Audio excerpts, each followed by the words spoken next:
Bon, bienvenue à la 38e Vigile mars 2011.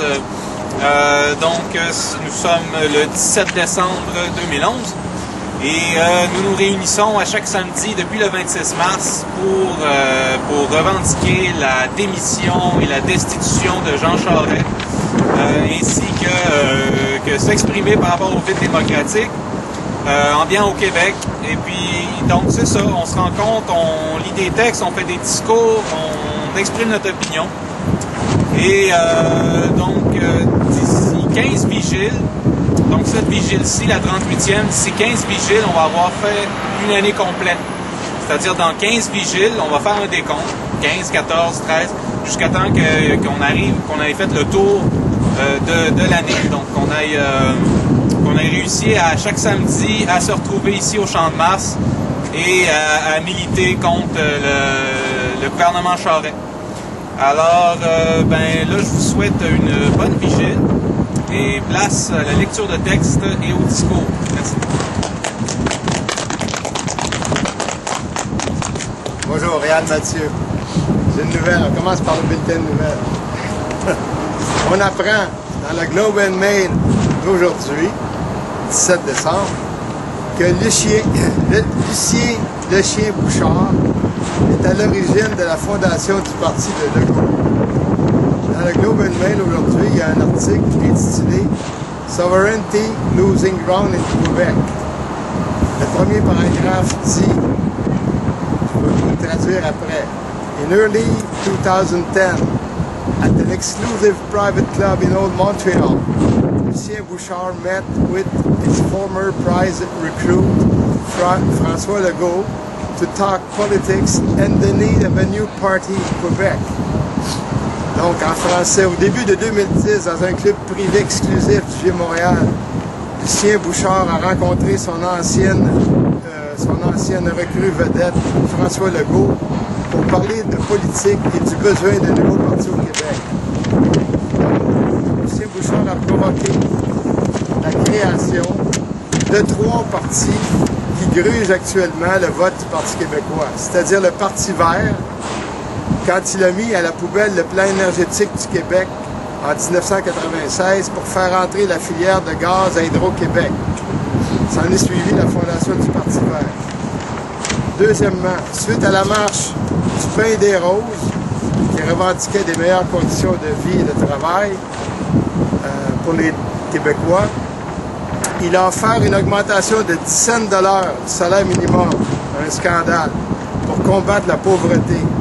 La réaction de Mme Thérèse David a été la création de Québec solidaire. François? Excusez, Thérèse, parce qu'on l'appelle Mère Thérèse. Françoise David. Et maintenant, la coalition pour l'avenir du Québec, on apprend qu'il a été à l'origine au départ, pour la création de la CAQ, avec François Legault, qu'il avait lui-même introduit en politique. La stratégie de Lucien Bouchard aurait été donc de diviser le vote francophone pour assurer la mainmise des affairistes sur notre État et rendre impossible la souveraineté. Vive l'unité des indépendantistes, vive la liberté, vive l'indépendance. Oh les chiens!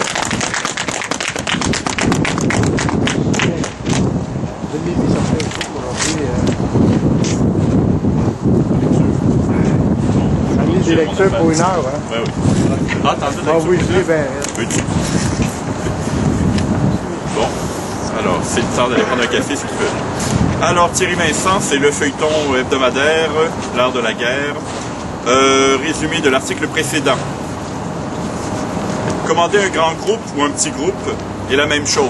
Ça demande de l'organisation et de connaître ses gens. L'attaque doit toujours se faire sur 2 plans, à découvert et en secret. Les combinaisons possibles entre ces 2 types d'attaques, qui doivent se faire en même temps, sont infinies et doivent être adaptées aux circonstances. Le général retient sa force, et quand il la relâche, elle doit être irrésistible. Plus que cela, le général doit non seulement savoir faire se mouvoir ses troupes, mais attirer celles de l'ennemi là où il le veut. Article 6. Du plein et du vide. Donc, c'est l'art de la guerre tel que traduit par le père Amyot en 1772.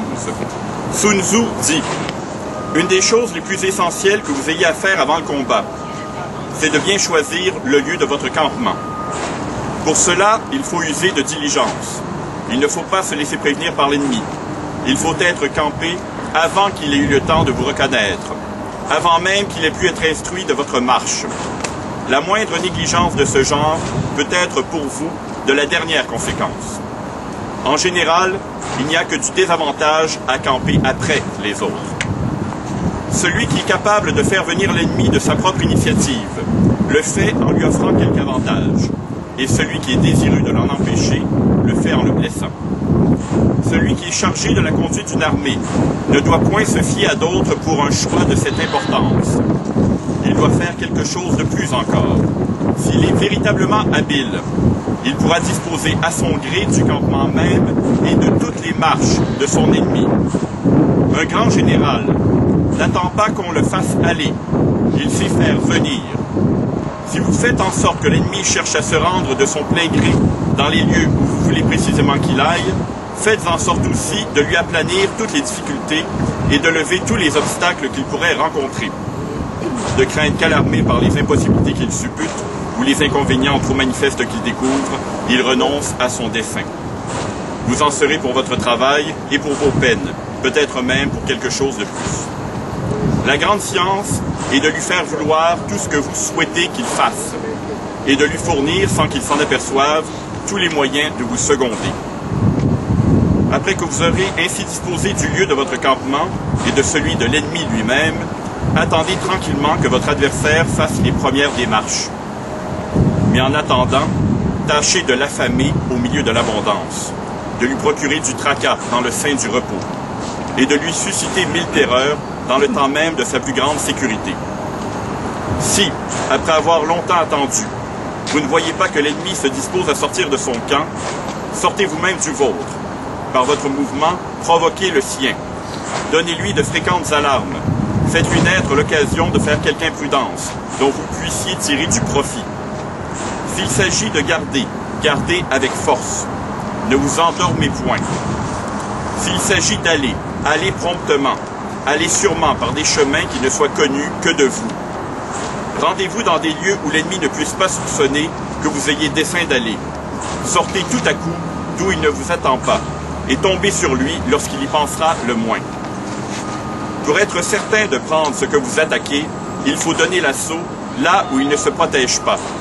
Pour être certain de garder ce que vous défendez, il faut défendre un endroit que l'ennemi n'attaque pas.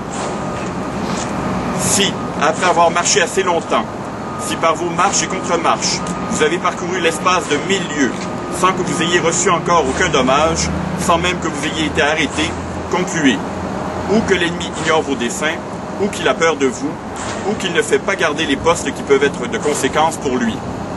Évitez de tomber dans un pareil défaut. Le grand art d'un général est de faire en sorte que l'ennemi ignore toujours le lieu où il aura à combattre, et de lui dérober avec soin la connaissance des postes qu'il fait garder.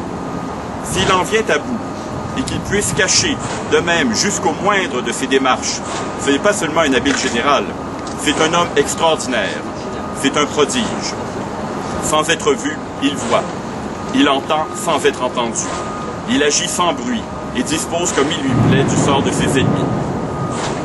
De plus, si les armées étant déployées, vous n'apercevez pas qu'il y a un certain vide qui puisse vous favoriser, ne tentez pas d'enfoncer les bataillons ennemis.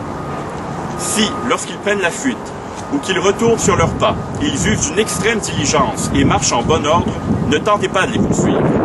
Si vous les poursuivez, que ce ne soit jamais ni trop loin, ni dans les pays inconnus. Si lorsque vous avez dessein de mener la bataille, les ennemis restent dans leur retranchement, n'allez pas les y attaquer, surtout s'ils sont bien retranchés, s'ils ont de larges fossés et des murailles élevées qui les couvrent. Si, au contraire, croyant qu'il n'est pas à propos de livrer le combat, vous voulez l'éviter, tenez-vous dans vos retranchements et disposez-vous à soutenir l'attaque et à faire quelques sorties utiles. Laissez fatiguer les ennemis. Attendez qu'ils soient ou en désordre ou dans une très grande sécurité. Vous pourrez sortir alors et fondre sur eux avec avantage. Ayez constamment une extrême attention à ne jamais séparer les différents corps de vos armées. Faites qu'ils puissent toujours se soutenir aisément les uns les autres. Au contraire, Faites faire à l'ennemi le plus de diversion qu'il se pourra. S'il se partage en 10 corps, attaquez chacun d'eux séparément, avec votre armée tout entière. C'est le véritable moyen de combattre toujours avec avantage. De cette sorte, quelque petite que soit votre armée, le grand nombre sera toujours de votre côté. Que l'ennemi ne sache jamais comment vous avez l'intention de le combattre, ni la manière dont vous vous disposez à l'attaquer ou à vous défendre. Car s'il se prépare au front, ses arrières seront faibles. S'il se prépare à l'arrière, son front sera fragile. S'il se prépare à sa gauche, sa droite sera vulnérable. S'il se prépare à sa droite, sa gauche sera affaiblie. Et s'il se prépare en tout lieu, il sera partout en défaut. S'il ignore absolument, il fera de grands préparatifs, il tâchera de se rendre fort de tous les côtés. Il divisera ses forces, et c'est justement ce qui fera sa perte. Pour vous, n'en faites pas de même. Que vos principales forces soient toutes du même côté. Si vous voulez attaquer de front, faites choix d'un secteur et mettez à la tête de vos troupes tout ce que vous avez de meilleur. On résiste rarement à un premier effort, comme au contraire on se relève difficilement quand on a d'abord du dessous. L'exemple des braves suffit pour encourager les plus lâches. Ceux-ci suivent sans peine le chemin qu'on leur montre, mais ils ne sauraient eux-mêmes le frayer. Si vous voulez faire donner l'aile gauche, tournez tous vos préparatifs de ce côté-là et mettez à l'aile droite ce que vous avez de plus faible. Mais si vous voulez vaincre par l'aile droite, que ce soit à l'aile droite aussi que soient vos meilleures troupes et toute votre attention. Celui qui dispose de peu d'hommes doit se préparer contre l'ennemi. Celui qui en a beaucoup doit faire en sorte que l'ennemi se prépare contre lui. Ce n'est pas tout. Comme il est essentiel que vous connaissiez à fond le lieu où vous devez combattre, il n'est pas moins important que vous soyez instruit du jour, de l'heure, du moment même du combat. C'est une affaire de calcul sur laquelle il ne faut pas vous négliger. Si l'ennemi est loin de vous, sachez, jour par jour, le chemin qu'il fait. Suivez-le pas à pas, quoiqu'en apparence vous restiez immobile dans votre camp. Voyez tout ce qu'il fait, quoique vos yeux ne puissent pas aller jusqu'à lui. Écoutez tous les discours, quoique vous soyez hors de portée de l'entendre. Soyez témoin de toute sa conduite. Entrez même dans le fond de son cœur pour y lire ses craintes ou ses espérances. Pleinement instruit de tous ses desseins, de toutes ses marches, de toutes ses actions, vous le ferez venir chaque jour précisément où vous voulez qu'il arrive. En ce cas, vous l'obligerez à camper de manière que le front de son armée ne puisse pas recevoir le secours de ceux qui sont à la queue, que l'aile droite ne puisse pas aider l'aile gauche, et vous le combattrez ainsi dans le lieu et au temps qui vous conviendront le plus. Avant le jour déterminé pour le combat, ne soyez ni trop loin ni trop près de l'ennemi. L'espace de quelques lieues seulement est le terme qui doit vous en approcher le plus, et 10 lieues entières sont le plus grand espace que vous devez laisser entre votre armée et la sienne. Ne cherchez pas à avoir une armée trop nombreuse. La trop grande quantité de monde est souvent plus nuisible qu'elle n'est utile. Une petite armée bien disciplinée est invincible sous un bon général. À quoi servaient au roi Dieu les belles et nombreuses cordes qu'il avait sur pied lorsqu'il était en guerre contre le roi de Hou? Celui-ci, avec peu de troupes, avec une poignée de monde, le dompta, et ne lui laissa de tous ses états qu'un souvenir amer et la honte éternelle de les avoir si mal gouvernés. Je dis que la victoire peut être créée, même si l'ennemi est en nombre. Je peux l'empêcher d'engager le combat, car s'il ignore ma situation militaire, je peux faire en sorte qu'il se préoccupe de sa propre préparation. Ainsi, je lui ôte le loisir d'établir les plans pour me battre. 1. Détermine les plans de l'ennemi et tu sauras quelle stratégie sera couronnée de succès et celle qui ne le sera pas. 2. Perturbe-le et fais-lui dévoiler son ordre de bataille. 3. Détermine ses dispositions et fais-lui découvrir son champ de bataille. 4. Mets-le à l'épreuve et apprends où sa force est abondante et où elle est déficiente. 5. La suprême tactique consiste à disposer ses troupes sans forme apparente. Alors les espions les plus pénétrants ne peuvent fureter et les sages ne peuvent établir des plans contre vous. 6. C'est selon les formes que j'établis des plans pour la victoire. Mais la multitude ne le comprend guère. Bien que tous puissent voir les aspects extérieurs, personne ne peut comprendre la voie selon laquelle j'ai créé la victoire. 7.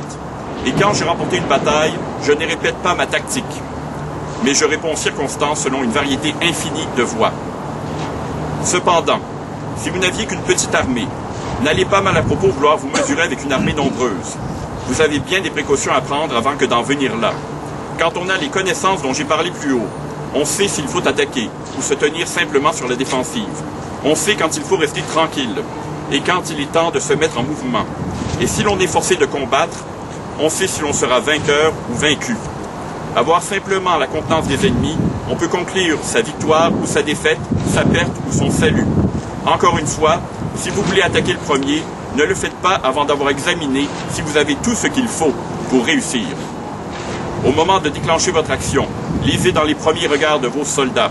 Soyez attentifs à leurs premiers mouvements. Et par leur ardeur ou leur nonchalance, par leur crainte ou leur intrépidité, concluez au succès ou à la défaite. Ce n'est point un présage trompeur que celui de la première contenance d'une armée prête à livrer le combat. Il en est tel qui, ayant remporté la plus signalée victoire, aurait été entièrement défaite si la bataille s'était livrée un jour plus tôt ou quelques heures plus tard. Il en doit être des troupes à peu près comme d'une eau courante. De même que l'eau qui coule évite les hauteurs et se hâte vers les pays plats, de même une armée évite la force et frappe la faiblesse. Si la source est élevée, la rivière ou le ruisseau coule rapidement. Si la source est presque de niveau, on s'aperçoit à peine de quelques mouvements. S'il se trouve quelque vide, l'eau le remplit d'elle-même dès qu'elle trouve la moindre issue qui la favorise. S'il y a des endroits trop pleins, l'eau cherche naturellement à se décharger ailleurs. Pour vous, si en parcourant les rangs de votre armée, vous voyez qu'il y a du vide, il faut le remplir. Si vous trouvez du surabondant, il faut le diminuer. Si vous apercevez du trop haut, il faut l'abaisser. S'il y a du trop bas, il faut le relever. L'eau dans son cours suit la situation du terrain dans lequel elle coule. De même, votre armée doit s'adapter au terrain sur lequel elle se meut. L'eau qui n'a point de pente ne saurait couler. Des troupes qui ne sont pas bien conduites ne sauraient vaincre. Le général habile tira parti des circonstances même les plus dangereuses et les plus critiques. Il saura faire prendre la forme qu'il voudra, non seulement à l'armée qu'il commande, mais encore à celle des ennemis. Les troupes, quelles qu'elles puissent être, n'ont pas des qualités constantes qui les rendent invincibles. Les plus mauvais soldats peuvent changer en bien et devenir d'excellents guerriers. Conduisez-vous conformément à ce principe. Ne laissez échapper aucune occasion lorsque vous la trouverez favorable. Les 5 éléments ne sont pas partout, ni toujours également purs. Les 4 saisons ne se succèdent pas de la même manière chaque année. Le lever et le coucher du soleil ne sont pas constamment au même point de l'horizon. Parmi les jours, certains sont longs, d'autres courts. La lune croît et décroît et n'est pas toujours également brillante. Une armée bien conduite et bien disciplinée imite à propos toutes ces variétés. Merci. Est-ce que quelqu'un a quelque chose? Moi, j'ai... Réal Mathieu. Je voudrais vous lire un article qui est paru sur Régine aujourd'hui. Ou hier, là, je ne suis pas certain. Non, hier, oui. Donc, hier, c'était le 238e anniversaire du début des États-Unis, si on peut dire. Alors, Madame Marie-Hélène Moreau-Cyr a écrit un article, c'est une historienne, et puis c'est très, très intéressant pour ceux qui connaissent pas bien les mécanismes par lesquels les États-Unis sont devenus indépendants. Alors, ça commence comme ça. Les 13 colonies de Nouvelle-Angleterre situées le long de l'Atlantique commençaient à être sérieusement exaspérées. La Nouvelle-France était tombée entre les mains anglaises.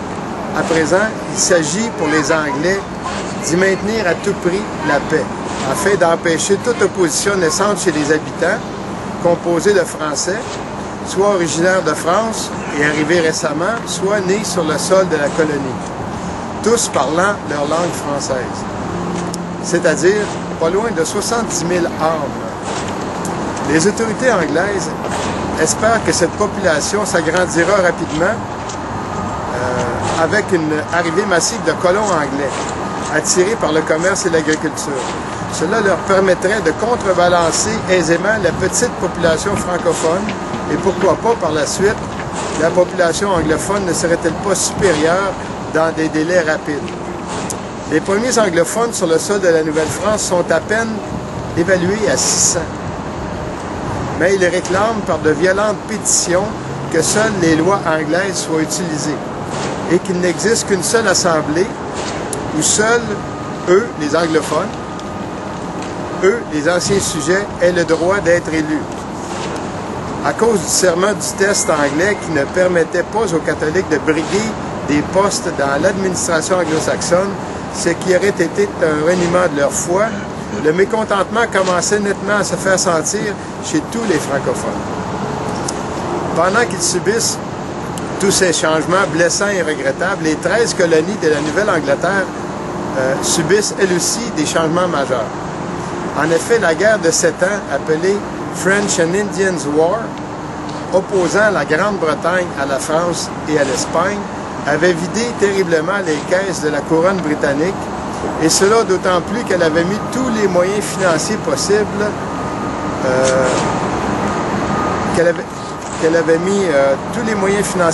le premier ministre William Pitt ayant juré de s'emparer une bonne fois pour toutes de la Nouvelle-France. Puisque les Anglais n'y étaient jamais parvenus par terre, il le ferait par mer et il fit construire dans ce but, avec des moyens énormes, une importante flotte, peu importe ce que cela coûta aux caisses britanniques. La Nouvelle-France tomba, en effet, mais l'Angleterre se retrouva au plus bas financièrement. C'est ainsi que Londres décida de faire supporter une partie des frais aux colons de ses colonies d'Amérique du Nord, celles de Nouvelle-Angleterre, situées sur la côte Est, le long de l'Atlantique. Le Parlement de Londres va donc imposer de nouvelles taxes commerciales en votant toute une série de lois qui s'échelonneront. En 1765, le Stamp Act, puis en 1767, le Townshend Act, entraîne immédiatement la colère des colons anglo-saxons. Ils refusent tout net de payer. Avoir de nouvelles taxes sans pouvoir être représentés au Parlement de Londres est pour eux insupportable. Totalement inadmissible même, et ils affirment haut et fort « No taxation without representation ». Puisqu'il y a un territoire non représenté, puisqu'un territoire non représenté ne pouvait être taxé. Dans le même temps, le gouvernement anglais empêche les 13 colonies de s'étendre au-delà des Appalaches afin d'éviter d'autres conflits avec les Amérindiens et interdit en même temps de vendre les produits locaux à d'autres pays que l'Angleterre. L'Angleterre craignait, si les colonies vendaient à leur seul profit, qu'elles ne s'enrichissent trop sans que rien ne lui revienne. La politique anglaise envers ces colonies reposant principalement sur le mercantilisme, le rendement et le profit. Un contentieux économique existait. Les colons étaient empêchés de faire du trafic car cela n'était réservé qu'aux navires anglais. Un bureau de douane est installé à Boston. Une taxe sur les importations de thé ainsi que sur d'autres produits sont sévèrement taxées. Ces taxes sont faramineuses. À la suite de cela, de grandes manifestations, de grands affrontements vont avoir lieu dans les rues de la ville. On parle de Boston. Les protestataires sont nombreux et le thé est immédiatement boycotté. Cela entraîna des baisses des ventes d'une manière terriblement drastique. John Hancock est l'un des protestataires. On lui saisit même son propre bateau en représailles. Il est parmi les instigateurs de ce boycott du thé en provenance de Chine, amené par la Compagnie anglaise des Indes orientales. Cette compagnie verra ses importations invendues et ses stocks s'empiler. Elle se débattra par la suite dans d'importantes dettes en 1773. Les colons vont alors manifester partout et avec virulence leur exaspération. En Virginie, le député Patrick Henry appelle à la désobéissance civile. Tous multiplient les actes de provocation. Ils installent des mâts de la liberté, surmontés de masques grossiers, afin de démontrer l'autoritarisme borné de Londres. Ils s'en prennent aux percepteurs d'impôts en les suspendant en haut des mâts et en les recouvrant de goudron et de plumes. Londres, malgré tout, se voit obligé de marquer devant son mécontentement un net recul en annulant le Stamp Act. Mais cela ne l'empêche pas de remettre en 1768 de nouvelles taxes et de nouvelles lois sur toutes les importations nécessaires et vitales pour les colons. Alors, le 5 mars 1770, lors d'une manifestation, a lieu le Bloody Massacre. L'armée britannique fonce avec une grande violence dans la foule, tire sur les manifestants, les chargeant même à la baïonnette. Il y aura 5 morts et de nombreux blessés, ce qui entraînera une fois encore un immense ressentiment contre Londres. À la suite de cela, les colons s'organisent. On parle toujours des colons américains. Ils décident lors de l'Assemblée du Massachusetts de rédiger un cahier de doléances pour le roi. Mais, à sa réception, le roi George III rejette cette demande, légitimement faite, d'une plus grande autonomie et déclare les colonies britanniques en état de rébellion. Il n'y a plus qu'à réunir les armes, c'est ce à quoi ils vont désormais s'employer.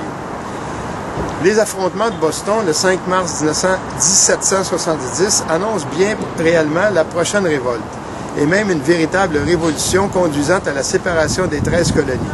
Ce vent de révolte, qui avait commencé à souffler au-dessus des colonies anglaises, n'était pas prêt de cesser. Le temps passe, rien ne semble s'arranger au cours des mois. Ainsi, le 16 décembre, donc c'est l'anniversaire, c'était l'anniversaire hier, 16 décembre 1773, un groupe de colons se déguise en Haudenosaunee, c'est des Iroquois, de la tribu des Agnironons, des Mohawks, choisis fort justement parce que les puritains anglo-saxons en avaient une terreur affreuse. Dès qu'ils les voyaient fondre sur leur bourgade avec leur terrible peinture de guerre et leur non moins épouvantable hurlement. Cela les glaçait de froid, sachant trop bien ce qui les attendait s'ils étaient faits prisonniers, le moindre mal étant en fin de compte d'être tués sur place au cours du combat. Grimés ainsi, ils envahissent un navire de la Compagnie des Indes qui venait tout juste d'entrer dans le port, ouvrent sans bruit les tonneaux remplis de thé, jettent 346 caisses de thé par-dessus bord et referment soigneusement les tonneaux vides. La Gazette de Québec rapportera les faits sous le titre « La populace de Boston jette à la mer une cargaison de thé pour protester contre une nouvelle taxe. » Mais en représailles, le port de Boston est fermé immédiatement afin de ruiner toute la ville. La rupture avec la métropole anglaise va se produire définitivement lors de la réunion des représentants des colonies au Congrès de Philadelphie en 1774. Les colons décident alors très nettement de quel côté ils veulent être. Les colons rebelles se retrouvèrent un pourcentage conséquent, soit d'environ 40 à 45 %. Ils se désignèrent sous le terme de « fils de la liberté » ou « patriotes ». Ils se préparèrent à prendre les armes, tandis que les Anglais les appelèrent « insurgents », les insurgés. Ceux parmi les colons britanniques qui rejetèrent et s'opposèrent à l'indépendance et à la scission avec Londres furent appelés loyalistes parce qu'ils avaient voulu rester fidèles et loyaux à l'égard de l'Angleterre. Il n'était cependant qu'un petit pourcentage, environ à peine 15 à 20 %. Les colons loyalistes se tournèrent vers l'Empire britannique et allèrent prêter main forte aux soldats anglais contre les insurgés. C'est pourquoi, en conclusion, les historiens anglais purent affirmer que la guerre d'indépendance américaine fut une guerre civile entre loyalistes et patriotes, et non une révolution contre Londres, ce que c'était pourtant sans aucune ambiguïté. Les insurgés, qui avaient le droit et le devoir de se révolter,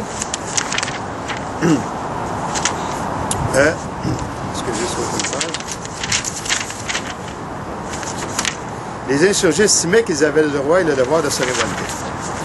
Depuis 1775, alors que la guerre d'indépendance faisait des orages, Thomas Paine, pamphlétaire et révolutionnaire, prend parti pour les insurgés dans son livre « Sens commun ». C'est un long plaidoyer pour la rupture avec la Grande-Bretagne dans lequel les arguments sont particulièrement convaincants.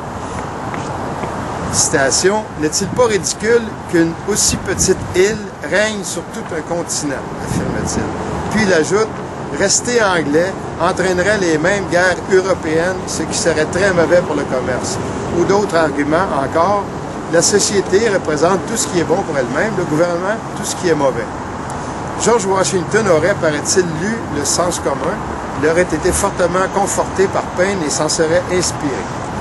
Le ministère anglais ne prenait pas cette révolte au sérieux.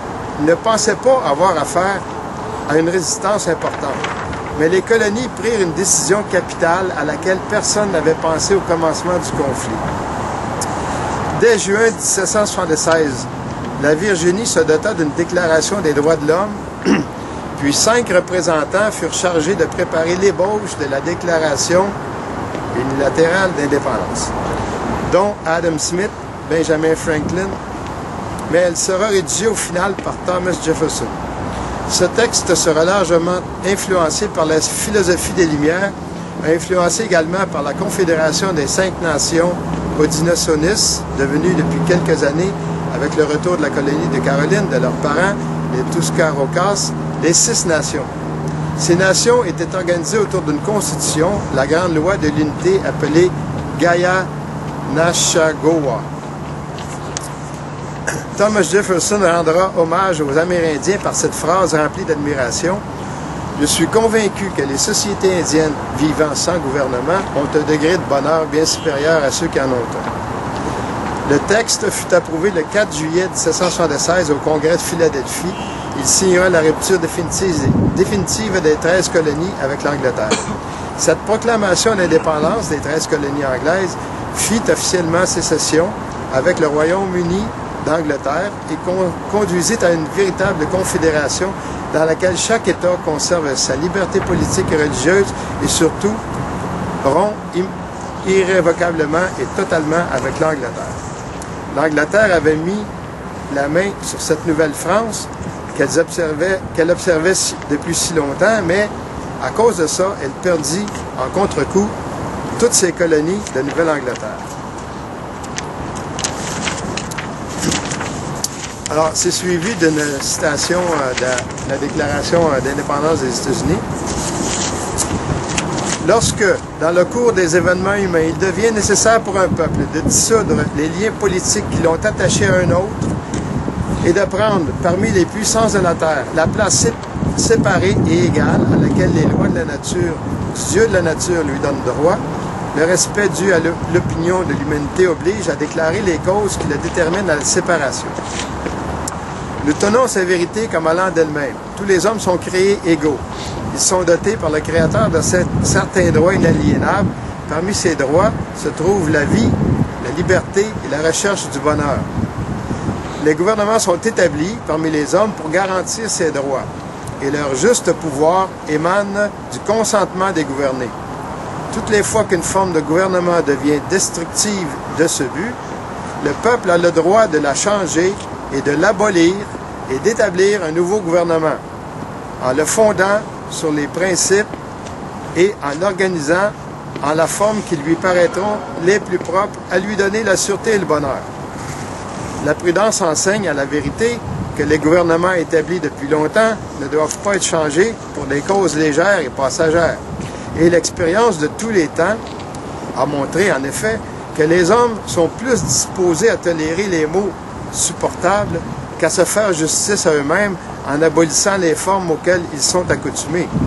Mais lorsqu'une longue suite d'abus et d'usurpations tendant invariablement au même but marque le dessein de les soumettre au despotisme absolu, il est de leur droit, il est de leur devoir de rejeter un tel gouvernement et de pourvoir par de nouvelles sauvegardes à leur sécurité future.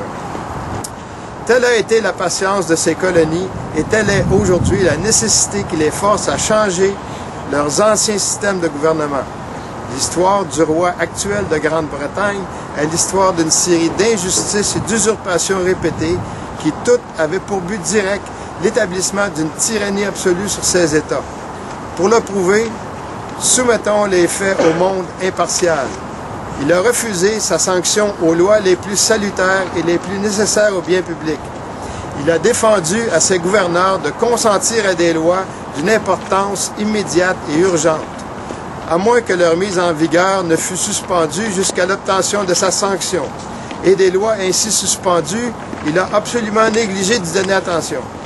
Il a refusé de sanctionner d'autres lois pour l'organisation des grands districts, à moins que le peuple de ces districts n'abandonnât le droit d'être représenté dans la législature, droit inestimable pour un peuple, qui n'est redoutable qu'aux tyrans.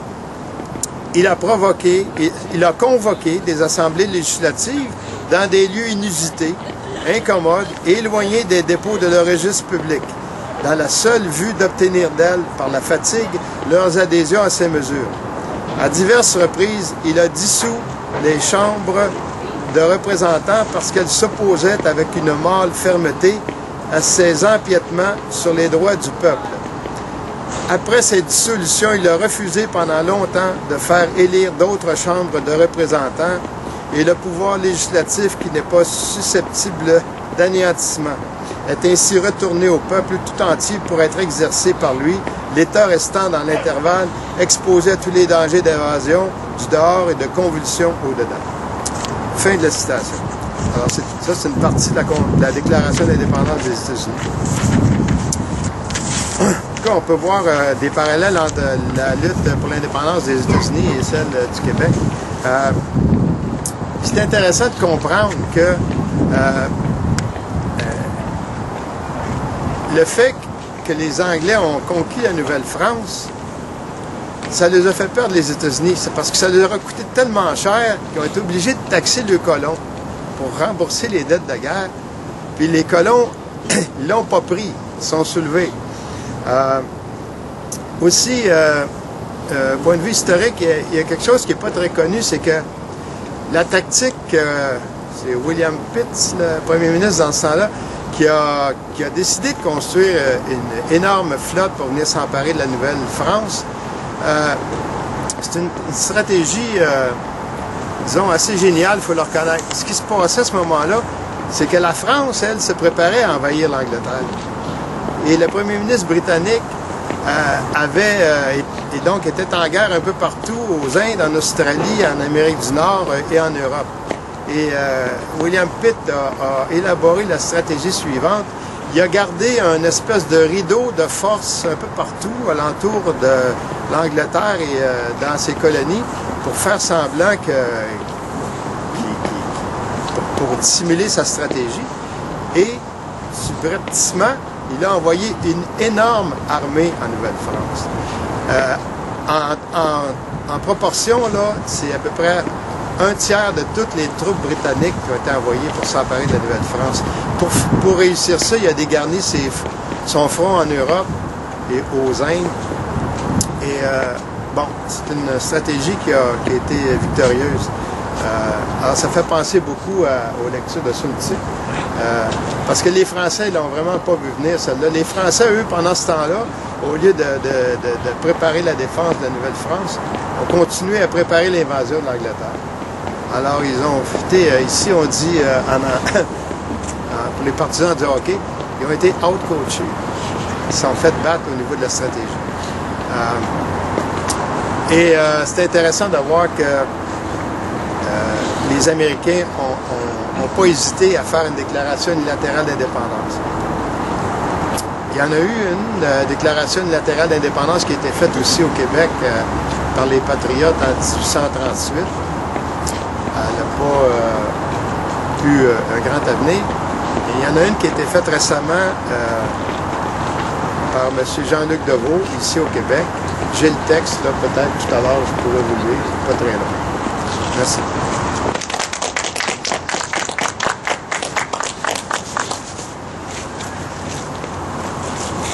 Bonjour, André Lepage.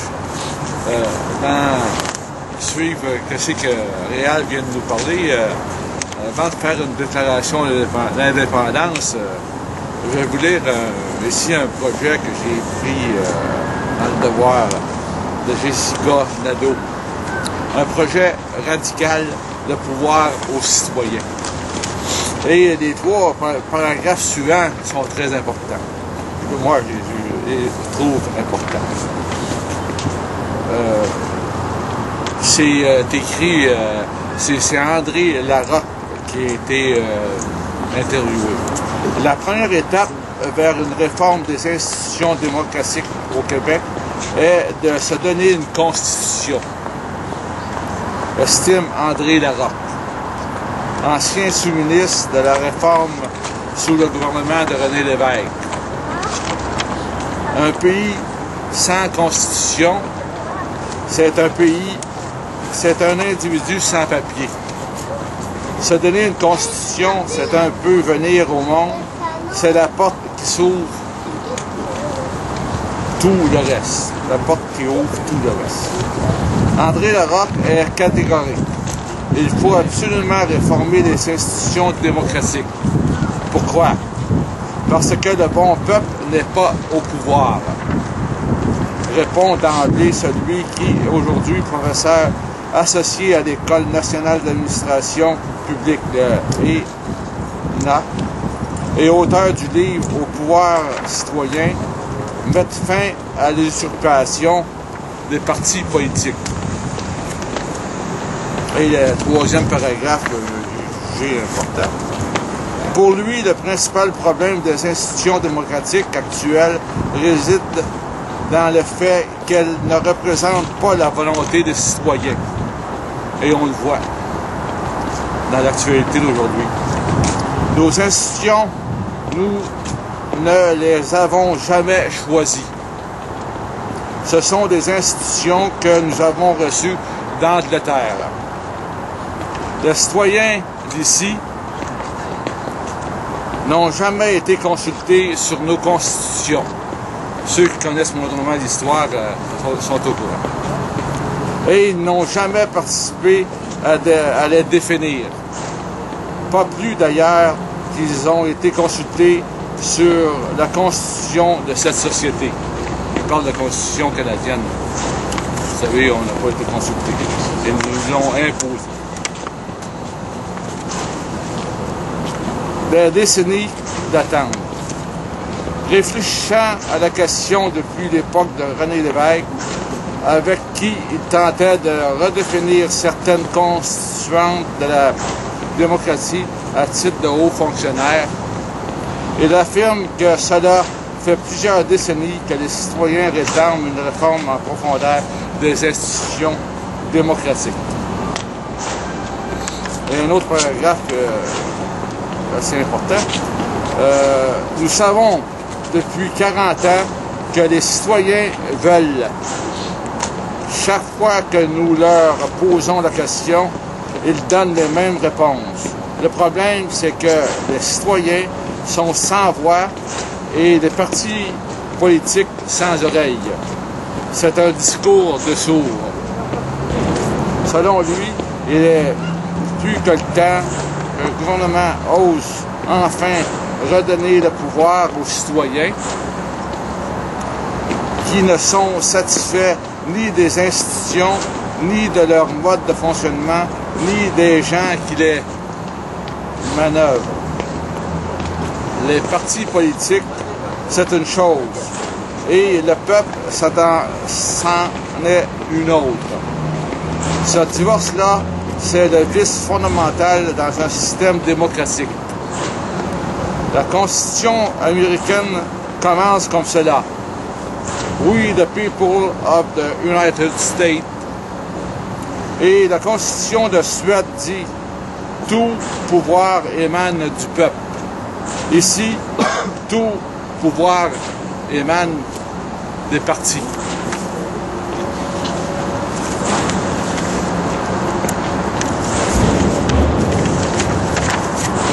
Des partis politiques.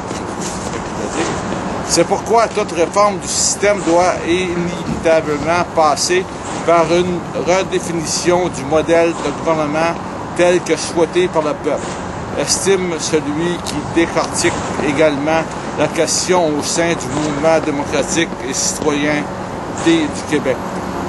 Le premier pas, le plus important, c'est de se doter d'une assemblée constituante. Une assemblée de citoyens qui consulte les électeurs, région par région, sur la façon dont ils veulent être gouvernés et qui soumet cela à un référendum sous forme de constitution. À mon avis, la priorité devrait ensuite être accordée à l'initiative populaire, une mesure qui permet aux citoyens de présenter un projet de loi sur la base d'une pétition ayant récolté un certain nombre de signatures, généralement équivalent à 5% de l'électorat. Le projet de loi citoyen peut ensuite être présenté en référendum si le gouvernement ne l'adopte pas d'emblée. Sortant du mode constitutionnel, il donne l'exemple de la commission d'enquête sur la construction, qui aurait pu être adoptée il y a plus de 2 ans grâce à une gouvernance d'initiative populaire. Elle effleure également la question souveraine, la question souverainiste, excusez.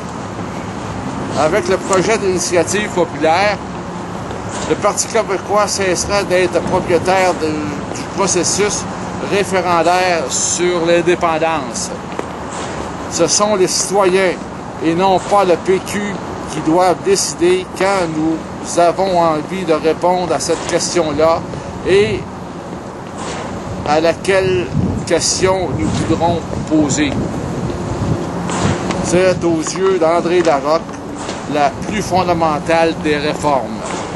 Car en contournant le blocage qui se fait par les partis au sommet, elle permet, selon son analyse, d'introduire toutes les réformes subséquentes, aussi nombreuses que nécessaires. Elle a le mérite d'avoir déjà fait ses preuves, notamment en Colombie-Britannique, en Saskatchewan, en Suisse et dans les 2 tiers des États américains. Ça, vous savez que c'est de je parle, c'est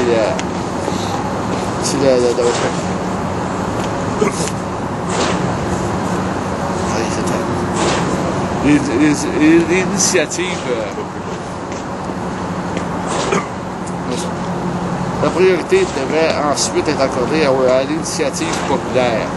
C'est ça qui est important, que le peuple puisse initier des lois ou des projets de loi et que l'Assemblée des députés soit presque obligée de les adopter. Voter en 2 temps. André Larocque croit que les électeurs seraient mieux servis par les élections à date fixe, de même que par l'abolition de la discipline de parti. Il estime également qu'il faudrait voter en 2 temps, élire le premier ministre, puis les députés séparément. Un problème actuel, c'est que devant un bulletin de vote, environ 80% de la population ne choisit pas parmi les candidats, mais parmi les partis, parce qu'elle a derrière la tête de choisir le chef ou de choisir l'option, explique l'ancien sous-ministre. Quand vous êtes devant un bulletin de vote, votre petit crayon, votre petit rond à noircir, vous êtes en train de faire toute une série de choix. Vous décidez entre le Canada et le Québec, entre le chef libéral, le chef péquiste et les autres. Vous choisissez entre les programmes nationaux et les programmes locaux, possiblement des candidats.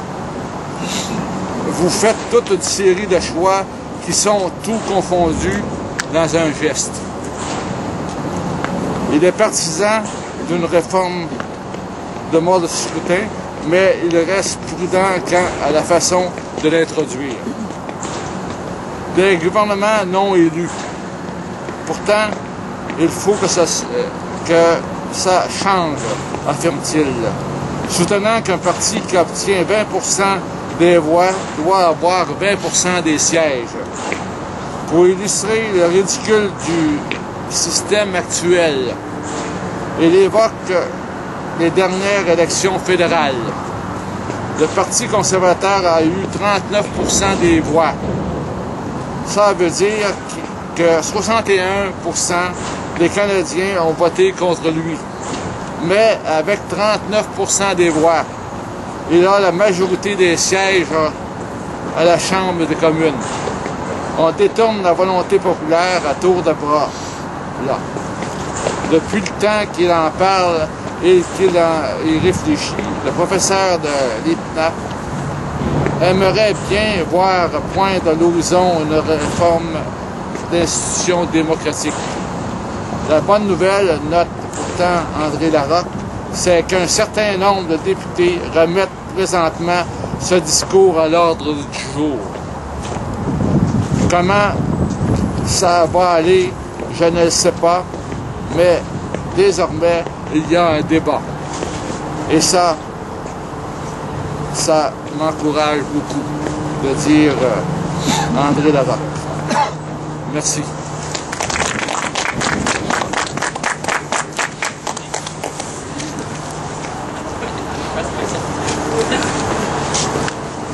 Quelqu'un d'autre, un texte ou un discours?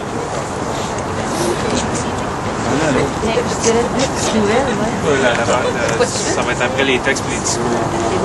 Quelqu'un d'autre, un texte ou un discours? Ah ben écoute. Place à la parole libre. Réal a quelque chose d'autre? Ben, ça me provoque. Je te provoque. D'ailleurs, je vais y aller avant parce que peut-être je vais m'en aller. Ok. Ça va me prendre trop de minutes. Lisez ça. Bon. Moi, c'est deux nouvelles brèves et Votre nom? bien positives. Ton nom? Jacinthe Lafresnay. C'est juste mentionner que la station de Champ de Marche, ici, la station de métro, elle a été jugée dans les dans les 15 premières plus belles au monde. Je ne sais pas entre le 1 et le 15 quel rang que c'est, là, mais grâce à Marcel Ferron, elle est dans les 15 premières plus belles au monde. Donc, bravo Marcel Ferron, ça nous entend de là-haut. Là. Marcel Ferron, c'est-tu parent avec le docteur Ferron? Je pense que c'était sa sœur, Ça sent. mais ils sont décédés tous les deux. Ah. Puis l'autre nouvelle, c'est que concernant le projet de loi privé qui avait été proposé par un député conservateur à Ottawa, c'est sur le drapeau du Canada, que supposément, si quelqu'un intervenait pour interdire quelqu'un de mettre le drapeau canadien sur son balcon, il était sujet à une peine de prison.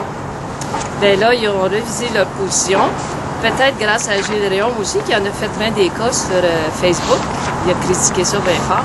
Fait que là, la peine de prison, c'est retiré du projet de loi concernant le drapeau canadien. Et bravo!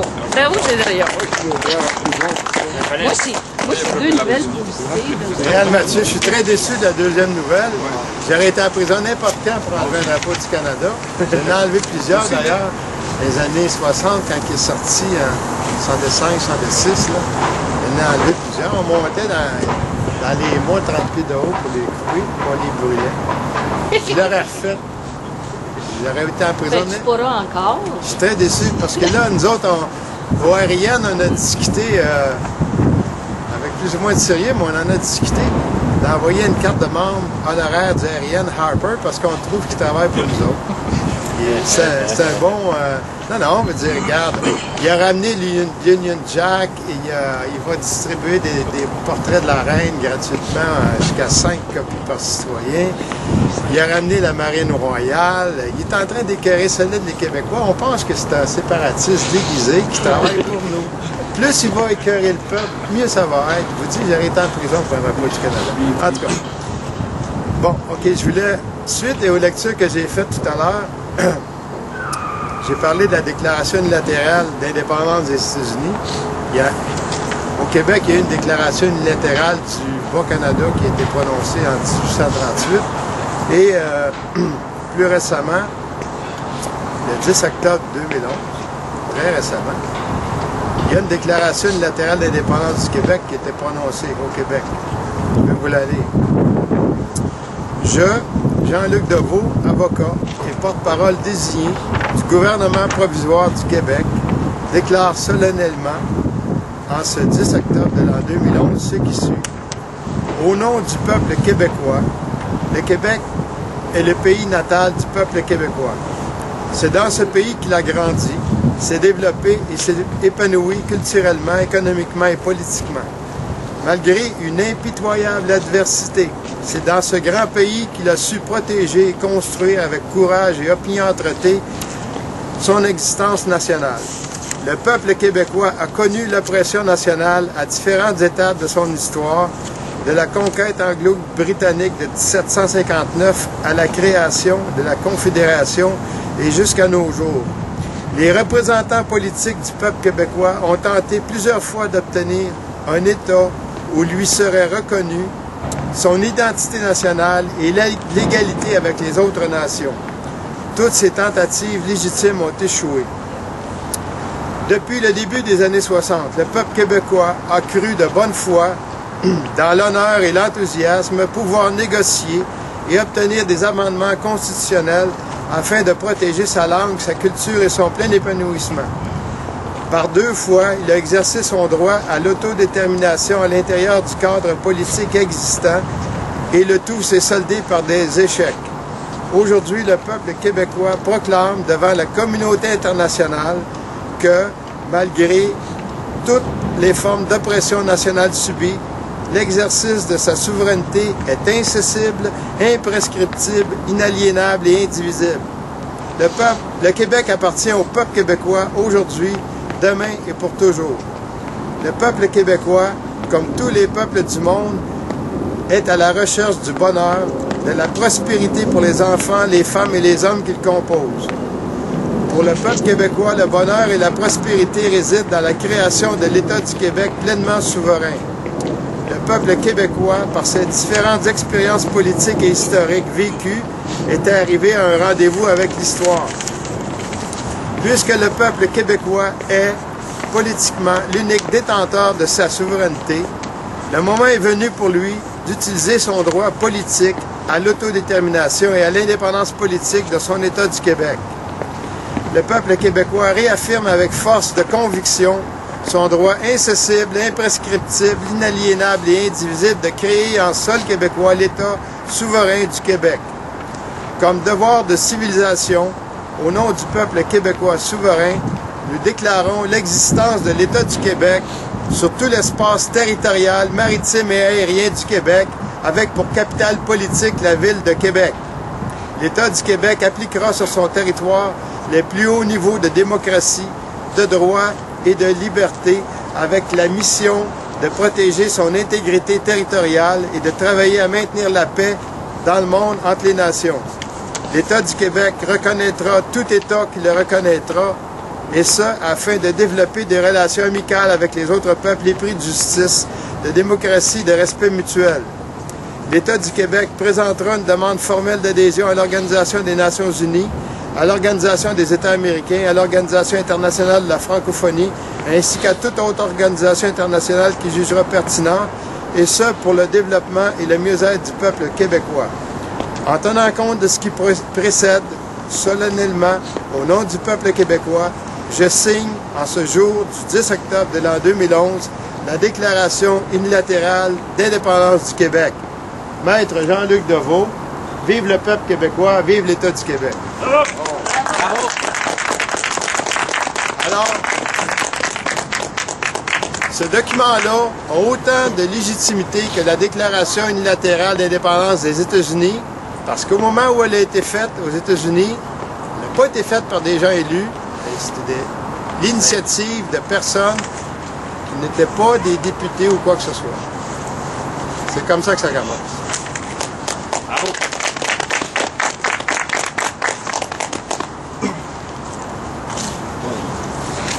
Eh bien, poursuivons avec un petit livre que je vous conseille de lire. C'est le livre de M.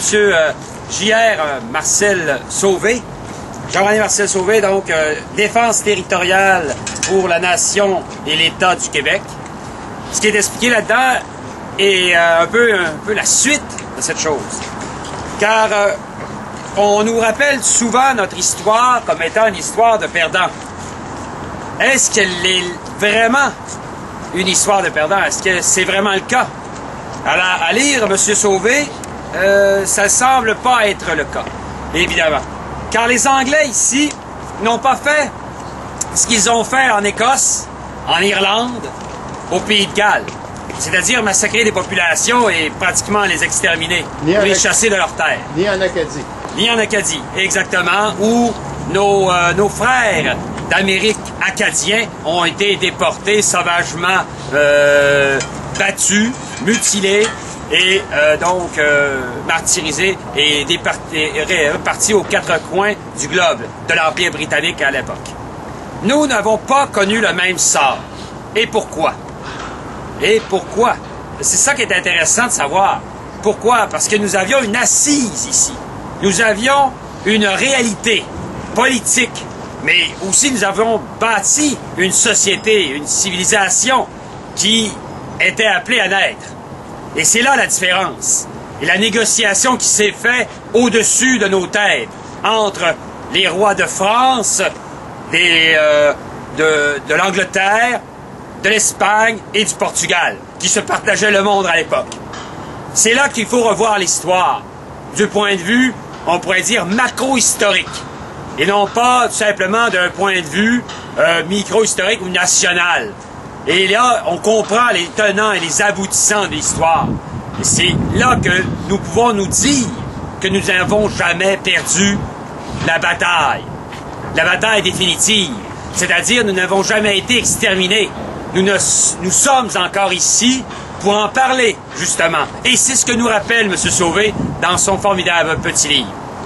C'est là qu'il faut reprendre force et reprendre conscience que nous sommes ici pour bâtir et consolider cet État qui existe et qui a été reconnu par nul autre que Lord Durham en 1839, après les troubles et l'insurrection de nos patriotes et des révolutionnaires canadiens-anglais du Haut-Canada. C'est là qu'il faut revoir l'histoire. Nous existons et nous avons été reconnus. Nous n'avons qu'à faire une seule chose, se reconnaître soi-même et enfin se dire, oui, notre État existe, nous le reconnaissons et à vous, le monde, de le reconnaître. Il en est ainsi. À la prochaine. Merci. Oh. Hey. C'est froid. Non, c'est ça.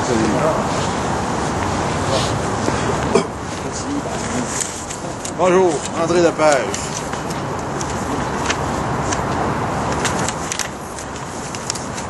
Je vais reparler des petites rengaines qui se parlent beaucoup de ce temps-ci. Un autre texte que j'ai corrigé dans le Journal de Montréal de Mathieu Brock-Côté.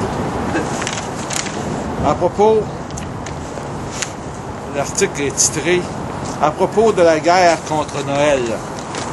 Cela fait plusieurs années que j'ai écrit un papier en décembre à propos de la guerre contre Noël. En 2011, j'espérais faire relâche. J'espérais que ce stupide acharnement contre Noël cesserait. Je me trompais. Vendredi dernier, Service Canada faisait des manchettes. Imaginez un sapin de Noël. Vous y voyez matière à réjouissance, des cadeaux et un ange, pas Service Canada. Ces fonctionnaires y voient un symbole discriminatoire. Ils voulaient conséquemment interdire dans leur bureau. Et lundi, on apprenait que la ville Mont-Royal retirait la crèche devant son hôtel de ville. Pourquoi le maire, là, des revendications de certains musulmans demandant qu'on ajoute un symbole représentant l'islam, a décidé de sacrifier la crèche. C'est la politique à l'eau de Javel. Il n'y a rien d'exclusivement québécois à cela. Partout en Occident, on parle de la guerre contre Noël.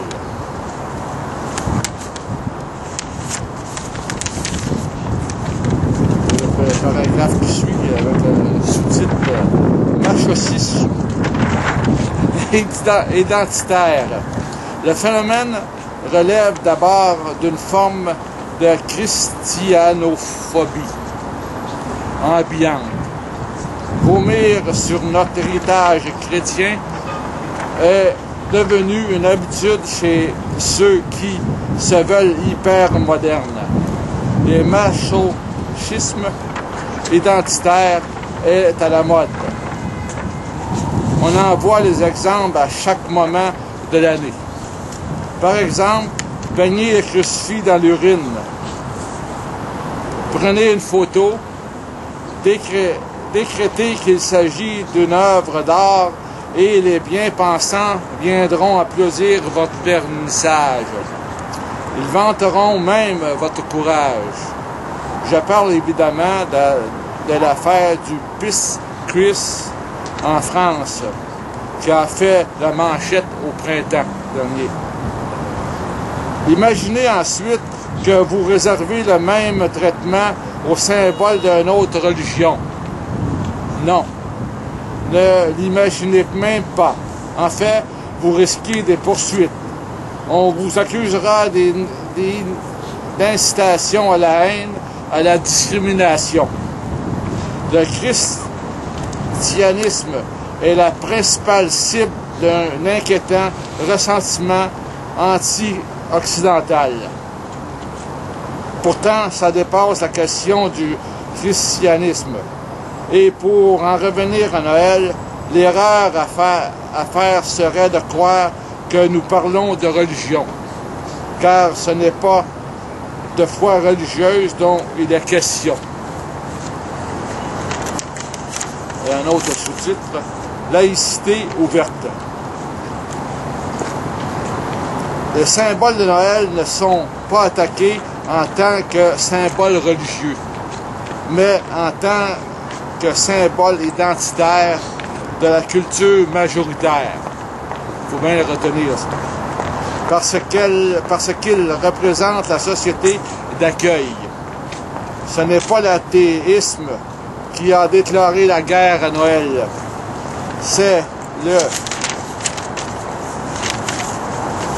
multiculturalisme. Son objectif, déchristianiser l'espace public et rompre nos liens avec la civilisation occidentale. Tout cela au nom de la laïcité ouverte. La culture de la société d'accueil n'est qu'une culture parmi d'autres. Elle doit s'effacer. Dites le contraire, on vous soupçonnera de xénophobie. Excusez, je commence à geler. Je sens que le soleil est apparu. Ça me permet de mieux lire mon texte. Et cette guerre contre Noël serait pourtant sans résultat si elle rencontrait une certaine fermeté de nos élites. Mais celles-ci, nos élites, ont le, entre parenthèses, un mot inventé de Mathieu, un trouillomètre, très sensible. En fait, la guerre contre Noël met en scène la rage multiculturaliste des uns et la peur identitaire des autres. Soyons clairs, tous les citoyens sont légaux devant la loi. Cela va de soi, mais toutes les religions ne le sont pas devant l'identité. Le Québec n'est pas une page blanche. Le christianisme a laissé une empreinte profonde sur la civilisation occidentale. Et le peuple québécois appartient à la civilisation occidentale. Mieux vaut l'assumer. Il ne faut pas confondre ouverture à l'autre avec le reniement de soi. Mathieu Bock-Côté, Journal de Montréal, le 8 décembre. Bravo. 2000. Peuple debout, attend sa délivrance. Ouais, livre chrétien. Bon. On peut peut-être faire un autre petit discours d'actualité. Bonjour, Jean-Claude Sylvain-Gay. J'aimerais vous parler un peu de l'actualité qui s'est déroulée cette semaine. Nous avons accueilli nous avons accueilli la nouvelle et le verdict est tombé. Le nouveau chef du Bloc québécois n'est pas Maria Mourani, n'est pas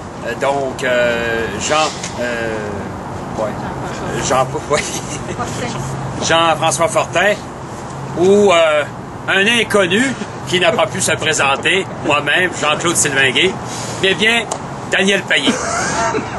Alors, que pouvons-nous souhaiter à M. Payé?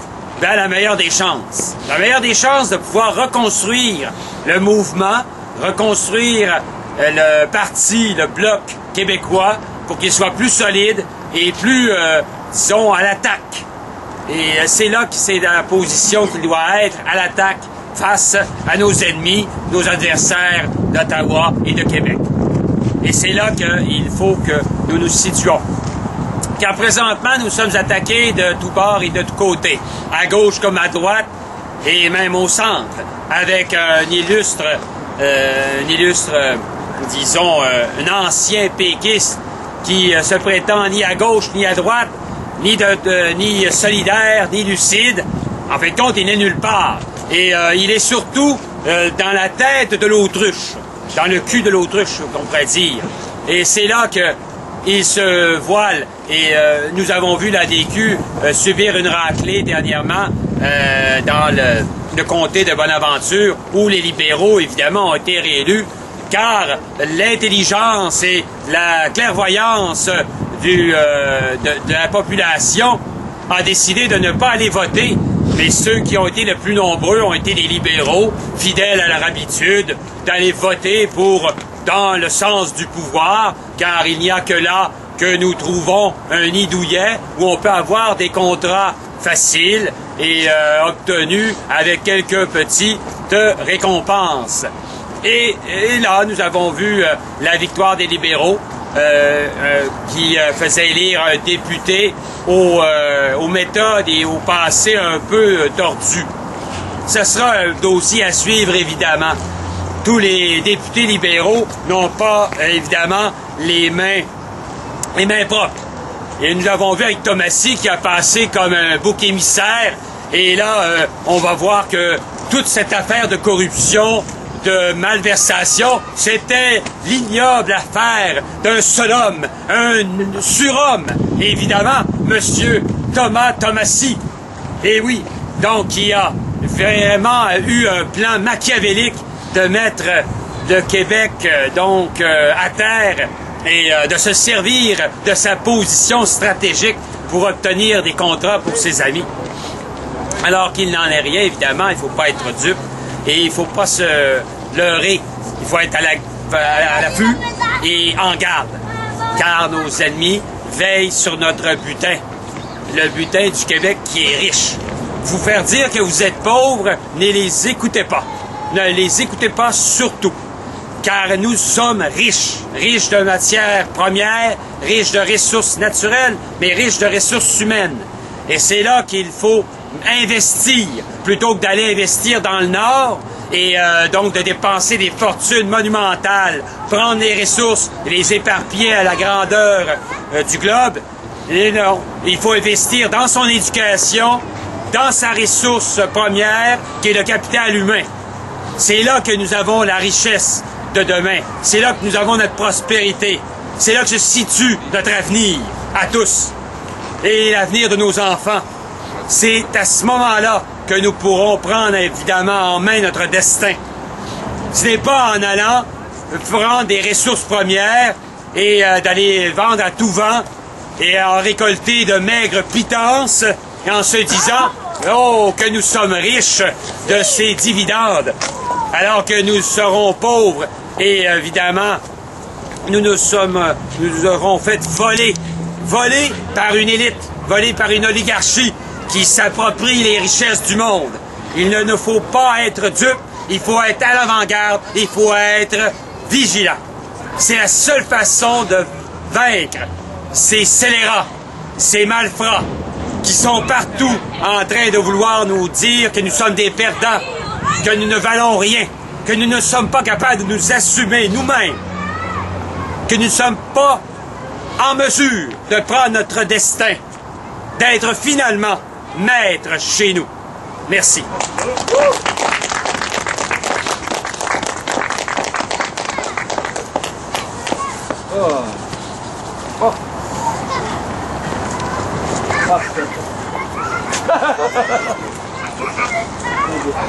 Quelqu'un d'autre?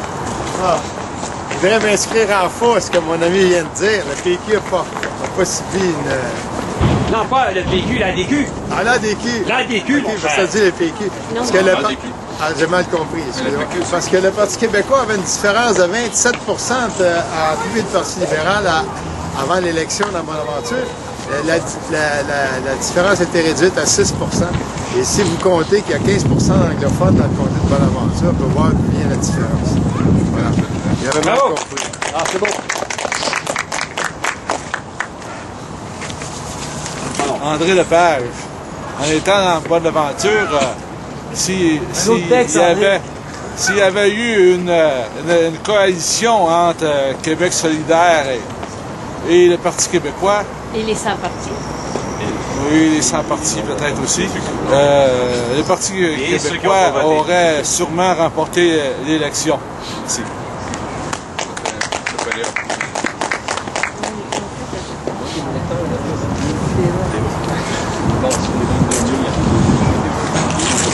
Peut-on peut-être de sondage.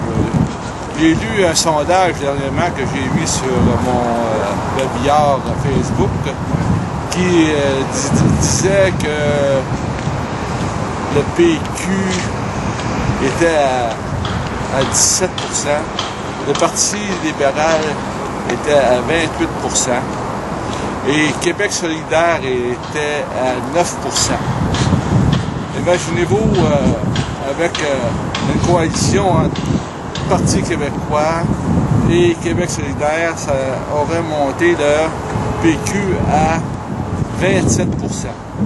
Et il y avait un petit crochet quelque part qui disait que la souveraineté était encore à 36%.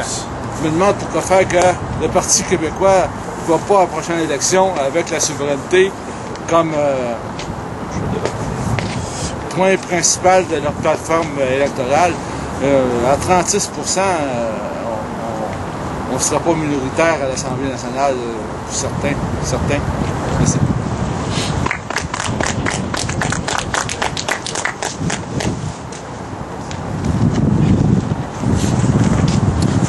Go. Tout le monde se sont exprimés. Que je vais lire la déclaration. Sébastien, est-ce que tu aimerais lire la... OK. Donc, nous sommes arrivés à ce qui commence. Lorsqu'un gouvernement élu par le peuple cesse d'agir dans l'intérêt de celui-ci, ignore délibérément et obstinément les réclamations légitimes de celui-ci. Croyant gagner à l'usure par le mensonge et l'abus de son autorité, ce qu'il ne peut obtenir par la transparence et l'honnêteté la plus élémentaire, les citoyens et citoyennes de ce peuple ont le devoir et la responsabilité de le destituer. Dans tous les régimes démocratiques du monde, le mécontentement populaire à l'égard d'un gouvernement et de ses politiques peut et doit s'exprimer à l'occasion d'élections périodiques.